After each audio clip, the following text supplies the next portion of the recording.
여러분 반갑습니다. 작년에도 이 자리에서 업무 보고가 있었던 것으로 기억을 합니다. 오늘 업무 보고를 하는 국토, 해양, 환경 분야는 우리 몸의 심장같이 중요한 국가의 근간이라고도 할 수 있습니다. 이 분야가 무너지거나 제대로 역할을 하지 못하면 국민의 삶이 흔들리게 됩니다. 국민의 삶의 터전이자 경제활동의 기반인 국토와 해양이 환경과 조화가 될 때 국민들의 삶이 윤택해지고 지속 가능한 발전과 국민 행복도 가능해질 것입니다. 그런 점에서 오늘 업무 보고를 하는 세 부처가 어떻게 협업을 하느냐에 따라 경제 재도약과 국민의 삶이 크게 달라질 수 있습니다. 앞으로 세 부처가 긴밀하고 창의적인 협업을 통해서 더욱 살기 좋고 기업하기 좋은 터전을 만들어 가기를 바라면서 몇 가지 당부의 말씀을 드리겠습니다. 첫째로 국토, 해양, 환경 분야가 우리 경제 재도약의 디딤돌이 되어야 한다고 생각합니다. 제가 연초 기자회견을 통해서 경제혁신 3개년 계획을 말씀드렸는데 정부 모든 부처가 총력을 기울여야 하겠지만 특히 이 세 부처의 노력이 매우 중요합니다. 무엇보다 경제혁신의 필수 과제인 규제 개혁에 각별히 노력해 주기를 바랍니다. 현재 국토부와 해수부, 환경부 소관의 입지 관련 규제가 정부 전체 규제의 31%를 차지하고 있는 만큼 세 부처가 정부 규제 개혁의 성패를 좌우한다고 해도 과언이 아닐 것입니다. 입지 규제 개선은 투자 활성화로 직결되는 문제이기 때문에 적극적인 규제 완화가 필요하다고 생각합니다. 네거티브 방식으로의 입지 규제 전환을 지속적으로 추진하고 규제 총량제 등 새로운 규제 관리 방식도 선도적으로 도입할 필요가 있습니다. 특히 제도를 개선하고도 현장까지 제대로 전달이 되지 못해서 기업들이 그 효과를 체감하지 못하는 경우도 많이 있습니다. 올해는 규제 개혁 활동을 보다 체계화하고 전면적으로 추진해 나가야 하겠습니다. 지금 일자리 창출이라는 것이 정부의 가장 중요한 과제라고 할 수 있는데 아무리 우리 모든 국민이 바라면서 일자리 창출 이렇게 외쳐봐도 규제 혁신이 없이는 아무 소용이 없습니다. 그래서 오늘 여러분들이 이렇게 기억을 하셨으면 하고 제가 말을 하나 지어냈습니다.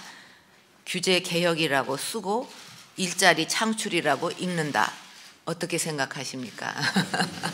괜찮죠? 이거를 좀 많이 기억을 해 주셨으면 합니다. 환경 규제 개혁 역시 중요합니다. 쾌적한 환경은 국민의 삶의 질과 행복을 위한 필수적인 요소이고 환경 분야의 규제는 반드시 필요합니다. 하지만 과도한 규제로 경제 활동이 제약되지 않도록 잘 살펴볼 필요가 있습니다.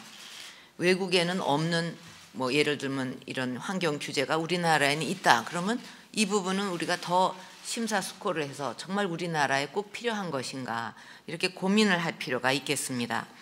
기업 활동과 국민 경제 부담을 최소화하면서도 환경 보호라는 목적을 효과적으로 달성할 수 있는 방안을 치밀하게 고민하고 창의적으로 접근해야만 합니다.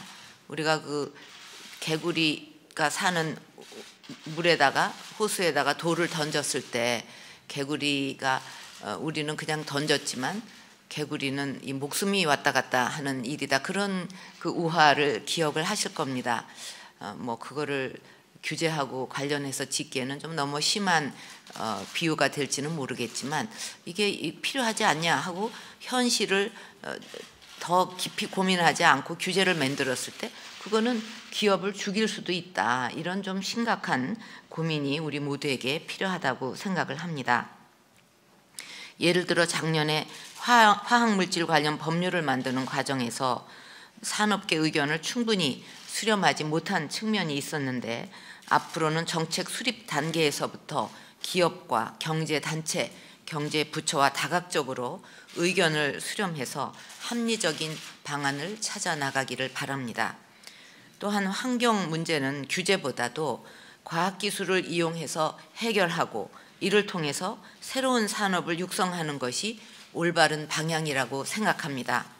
이제는 발전된 환경기술 수준을 감안해서 기업 부담을 최소화하면서도 환경보호 목적을 달성하고 더 나아가 환경 분야의 기술 개발과 혁신을 촉진할 수 있는 스마트 규제로 전환해 나가야 할 것입니다. 한국을 방문하거나 또는 또 외국에 나가서도 그 세계적인 글로벌 기업들과 대화를 나눌 기회가 많았습니다. 근데 그 얘기 중에서 그 글로벌 기업들이 가장 관심을 갖고 있는 분야가 뭔가 하고 유심히 들어보니까 하나는 환경 쪽이고 하나는 의료 보건 쪽이었습니다. 그래서 환경도 그냥 규제로 나가는 것이 아니라 여기서 새로운 그 기술을 이용해서 신산업, 신시장, 신수요를 창출할 수 있는 기회가 많다는데 굉장히 주목을 하고 있었고, 또 뭐 의료 분야에서도 이 스마트라든가 여러 가지 그 디지털 환경을 이용해서 그 굉장한 시장을 창출할 수가 있다. 이렇게 글로벌 기업들은 그 내다보고 있었습니다. 그러면 그런 세계적인 기업들이 왜 그렇게 거기에 관심을 갖겠는가? 우리도 그것을 한번 생각해 보면서 이 분야가 규제로 뭐를 풀을 일이 아니라 어떤 지금 발달한 환경 기술이라든가 이런 것을 활용을 해서 어떤 그 에너지나 환경 분야도 개선을 하고 또 새로운 시장을 만드는데 어떤 굉장한 어떤 보물이 여기 숨겨져 있다.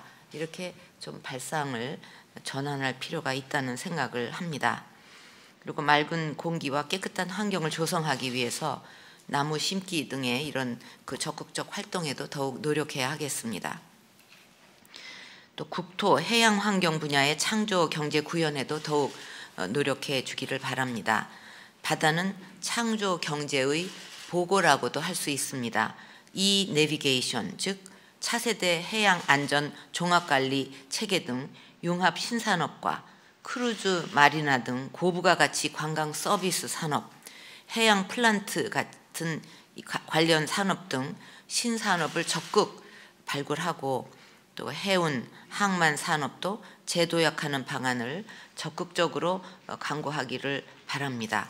해양 플란트도 그거를 만들어 놓고 계속 또 그것을 관리하는 서비스도 자연히 따라가야 되기 때문에 그 분야는 또 중소기업들이 많이 진출할 수 있는 기회를 가질 수 있다고 생각을 합니다. 수산업을 비롯한 전통산업도 새로운 양식 기술 개발과 적극적인 해외 시장 개척을 통해서 도약의 발판을 만들어야 하겠습니다. 유라시아 물류 네트워크 구축은 우리 경제의 지평을 대륙으로 넓혀가는 것으로 유라시아 이니시어티브의 핵심 분야입니다.